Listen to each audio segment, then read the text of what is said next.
बिना सोचे समझे दूसरा कार्ड थमा दिया, पर उसका भी वही हाल। भाई साहब, मैंने एक एक करके अपने सारे 7 के 7 कार्ड आजमा लिए, पर किसी में 1 रुपया नहीं था। वो शैन सच में बहुत चालू निकली। उसने मेरे सारे बैंक अकाउंट और कार्ड्स ब्लॉक करवा दिए थे। वेटर मुझे ऐसे घूरने लगी जैसे मैं कोई चोर हूँ। वो बोली, सर आपके पास पेमेंट करने का कोई और तरीका नहीं है क्या? मैंने तुरंत अपने उसी जिगरी यार को फोन लगाने की कोशिश की, पर पता नहीं वो किस दुनिया में खोया हुआ था। न मेरा फोन उठा रहा था और न ही व्हाट्सएप का कोई रिप्लाई दे रहा था। मैंने वेटर से कहा, अरे तुम फिक्र मत करो, मैं बिल चुका दूंगा। पर वेटर का सब्र अब टूट चुका था। उसने तुरंत अपना वॉकी टॉकी निकाला और बोली, ओह मिस्टर मैनेजर, जरा इधर आइए। केबिन नंबर 5 में एक बंदा बिना पैसे दिए भागने की फिराक में है। कुछ ही मिनटों में होटल का मैनेजर 2 पुलिस वालों को लेकर अंदर धमक गया। पुलिस वाले बोले, हाँ भाई साहब, जरा हमारे साथ थाने चलिए। मैंने उन्हें समझाने की बहुत कोशिश की, पर पुलिस वालों के सामने तो मेरी हर बात सिर्फ एक बहाना लग रही थी। आखिरकार वो मुझे पकड़कर थाने ले गए और मेरी खातिरदारी शुरू हुई,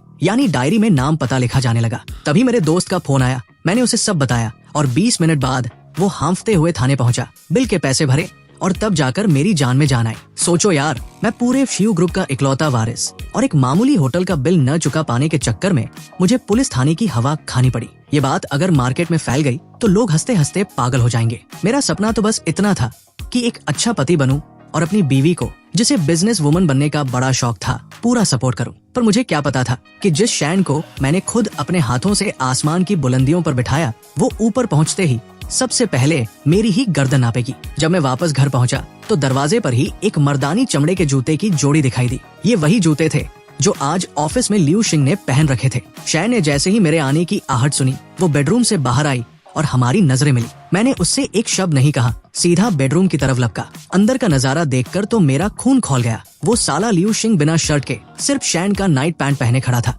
वो पैंट उस पर इतनी छोटी और टाइट लग रही थी कि क्या बताऊं। वो आराम से अपने बाल सुखा रहा था। साफ समझ आ रहा था कि अभी अभी नहाकर निकला है।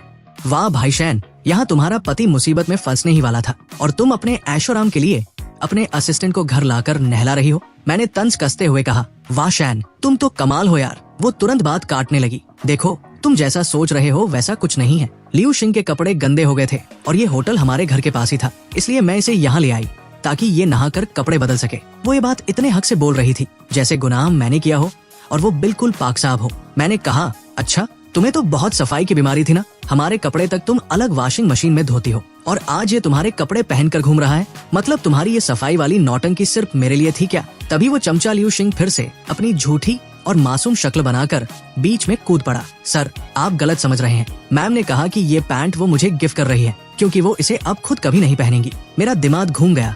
अबे साले, मैंने तुझसे पूछा क्या? जब हम यहाँ बीवी बात कर रहे हो तो तू बीच में अपनी टांग क्यों अड़ाता है रे? लियू शिंग का मुंह फिर से रोने जैसा हो गया। मैं तो बस इसलिए बोल रहा था ताकि आपके बीच कोई गलत फहमी न हो। शौसर, आप तो बहुत दयालु है ना। शैन चिल्लाई, श्वान अब बहुत हो गया। होटल में तमाशा करके पेट नहीं भरा जो अब घर आकर भी शुरू हो गए। मैंने कहा, क्या ये सब मैं अपनी मर्जी से कर रहा हूँ? लियू शिंग ने सुबकते हुए शैन से कहा, रहने दीजिए मैम, आखिर वो आपके पति है, मैं तो एक मामूली असिस्टेंट हूँ। अगर मुझे 2 बातें सुननी भी पड़े तो कोई बात नहीं। शैन ने कहा, ये मेरा पति है तो क्या हुआ? इसका मतलब ये थोड़ी है कि ये तुम पर रौब झाड़ेगा। उन दोनों को अपने ही घर में मेरे सामने ये रासलीला रचाते देख मेरा दिल पूरी तरह खट्टा हो गया। मैंने ठंडे लहजे में कहा, शैन चलो आ जाओ, अब तलाक लेते हैं। मेरी ये बात सुनकर शैन के पैरों तले जमीन खिसक गई। वो चौंक कर बोली, क्या कहा तुमने? मैंने कहा, क्या सुनाई नहीं दिया या बहरी हो गई हो? मैंने कहा, तलाक तलाक तलाक। वो गुस्से में तमतमाकर बोली, मैं मुसलमान नहीं हूँ, सिर्फ इतनी सी छोटी बात के लिए तुम मुझसे तलाक लोगे?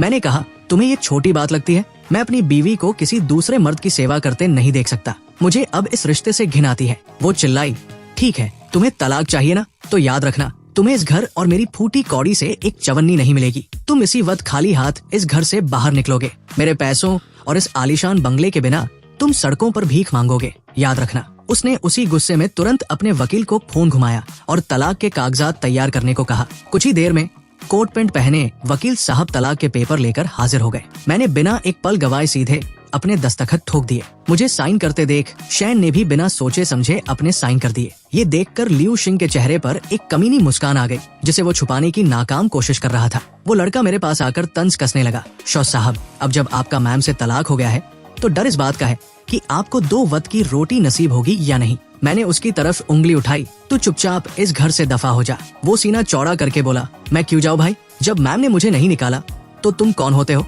और वैसे भी ये घर तो मैम का है। मैंने कहा, भले ही पेपर पर साइन हो गए हो, पर अभी तक कोर्ट से तलाक की डिक्री नहीं मिली है। कानूनी तौर पर मैं अभी भी इस घर का मालिक हूँ, इसलिए सीधे शब्दों में कह रहा हूँ, गेट आउट। तभी शैन बीच में आ गई। ये घर मेरा है, अगर किसी को बाहर जाना है तो वो तुम हो। और उसने तुरंत घर के नौकरों को आवाज दी और मेरा सारा सामान पैक करवा कर बाहर फेंकवा दिया। देखते ही देखते बंगले के आलीशान गेट के बाहर मेरे सामान का एक बड़ा सा पहाड़ लग गया। पर मैं बिल्कुल शांत था। मैंने बिना किसी घबराहट के अपना फोन निकाला और अपने एक फैमिली ग्रुप पर एक छोटा सा मैसेज डाल दिया, चाचा जी, मेरा तलाक हो गया है और शैन ने मुझे घर से बाहर निकाल दिया है। भाई साहब, वो मैसेज पोस्ट होते ही उस ग्रुप में जैसे भूचाल आ गया। धड़ाधड़ मैसेजेस की बरसात होने लगी। क्या उस शैन की इतनी हिम्मत कि हमारे लाडले भतीजे के साथ ऐसा बर्ताव करे? लगता है उसके अच्छे दिन कुछ ज्यादा ही चल गए हैं। वो भूल गई है कि उसकी औकात क्या है। जिस तरह हमने उसे उस कुर्सी पर बिठाया था, उसी तरह अब उसे खींचकर जमीन पर पटकेंगे। हमारे श्वान के साथ ऐसा धोखा, लगता है उसकी मौत आई है। सब शांत हो जाओ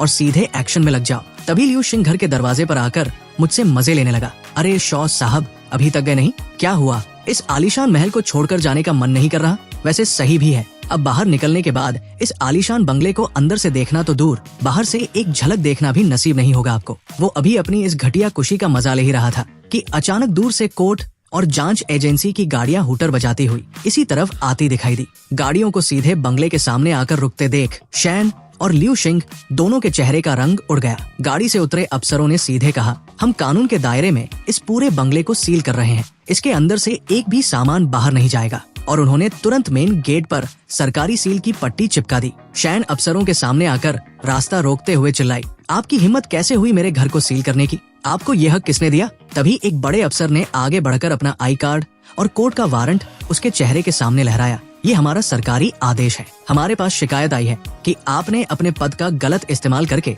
सरकारी और कंपनी के पैसों का बहुत बड़ा घोटाला किया है। कानून के मुताबिक आपकी इस कोठी के साथ साथ आपके नाम के सारे बैंक अकाउंट और प्रॉपर्टी तुरंत फ्रीज किए जाते हैं। शैन के होश उड़ गए। ये नामुमकिन है। मेरी शिकायत किसने की? क्या सबूत है आपके पास? अफसर ने ठंडे लहजे में कहा, ये शिकायत किसी एक ने नहीं बल्कि पीयू ग्रुप के सभी बड़े अधिकारियों और बोर्ड मेंबर्स ने मिलकर की है। और हमारे पास ऐसे पुख्ता सबूत हैं जो आपको बहुत लंबे समय के लिए जेल की सलाखों के पीछे भेजने के लिए काफी है। शैन बड़बड़ाने लगी, सारे अधिकारियों ने मिलकर शिकायत की, ये नहीं हो सकता। तभी अचानक उसके फोन की घंटी बजी। उसने कांपते हाथों से फोन उठाया तो उधर से कंपनी के एक बड़े अधिकारी की आवाज आई, शैन जी, बोर्ड ऑफ डायरेक्टर्स की मीटिंग में सर्वसम्मति से आपको आपके पद से हटा दिया गया है।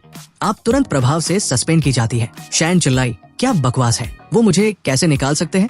पर उधर से फोन कट चुका था। वो पागलों की तरह यहाँ वहाँ टहलने लगी। लियू शिंग डर के मारे कांपते हुए बोला, मैम ये सब क्या हो रहा है? ये अचानक आपका घर क्यों सील हो गया? जरूर इसके पीछे किसी ने कोई बहुत बड़ी चाल चली है। शैन गुस्से में फुसफुसाई, ये बूढ़े डायरेक्टर्स तो हमेशा मेरी उंगलियों पर नाचते थे, आज अचानक सब मेरे खिलाफ कैसे हो गए? इसमें जरूर कोई डर्टी गेम है। तभी ठीक उसी वक्त मुझे लेने के लिए एक चमचमाती हुई महंगी गाड़ी आकर रुकी और उसमें से एक पर्सनल ड्राइवर बाहर निकला। उसने झुककर अदब से कहा, छोटे मालिक, माफी चाहता हूँ, आने में थोड़ी देर हो गई, रास्ते में बहुत ट्रैफिक था। मैंने मुस्कुराकर कहा, कोई बात नहीं, वैसे भी मुझे कोई जल्दी नहीं थी, यहाँ बड़ा मजेदार ड्रामा चल रहा था, वही देख रहा था। फिर मैंने अपने सामान की तरफ इशारा करते हुए ड्राइवर से कहा, ये फालतू सामान यही रहने दो, बस ये 2-4 जरूरी चीजें गाड़ी की डिक्की में डाल लो। ये सब देखकर शैन फटी आंखों से मुझे देखने लगी। तुम्हारे पास अपनी गाड़ी और पर्सनल ड्राइवर है और ये तुम्हें छोटे मालिक क्यों बोल रहा है? मैंने हंसते हुए कहा, शैन, तुमसे शादी करने से पहले भी मैं एक बहुत बड़े खानदान का वारिस यानी छोटे मालिक ही था।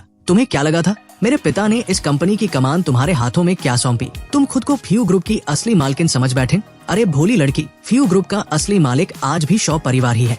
तुम्हें सच में ऐसा लगा कि तुम एक मैनेजिंग डायरेक्टर होकर मुझे, जिसके पास इस कंपनी के पूरे 50% शेयर्स हैं, कंपनी से और अपनी जिंदगी से बाहर धकेल दोगी? शैन का चेहरा पीला पड़ गया। वो हकलाते हुए बोली, क्या फ्यू ग्रुप के आधे शेयर्स तुम्हारे पास है? ये कैसे हो सकता है? मैंने कहा, तो और क्या, मेरे पिता इतने बेवकूफ नहीं थे कि वो अपनी पूरी कंपनी के शेयर्स किसी बाहरी और दिमाग से हिली हुई औरत के नाम कर देते। तुम्हारे पिता ने मरते वक्त अपनी वसीयत में लिखा जरूर था कि तुम्हारे 3 साल का कार्यकाल पूरा होते ही उनके हिस्से के शेयर्स तुम्हें मिल जाएंगे, और पिछला महीना ही वो टाइम था। वो चिल्लाई, हाँ तो वो कॉन्ट्रैक्ट तो लागू हो चुका है ना? मैंने हंसते हुए जवाब दिया, अरे दिमाग ठिकाने है तुम्हारा? उस वसीयत और शेयर्स के ट्रांसफर के लिए मेरे दस्तखत की जरूरत थी, और जब तक मैं साइन नहीं करूंगा वो पेपर सिर्फ एक रद्दी का टुकड़ा है। और हाँ, शायद तुमने उस कॉन्ट्रैक्ट की बारीक लाइनें नहीं पढ़ी। उसमें साफ लिखा था कि अगर हमारा तलाक होता है तो वो वसीयत उसी वक्त खारिज हो जाएगी और वो सारे शेयर सीधे मेरे नाम ट्रांसफर हो जाएंगे। शैन गुस्से और सदमे में चीखी, अच्छा तो तुम बाप बेटे ने मिलकर मेरे खिलाफ ये साजिश रची थी? मैंने इतने सालों तक तुम्हारे टुकड़ों पर पलने वाले गुलाम की तरह काम किया, दिन रात एक किया, और आखिरकार मुझे क्या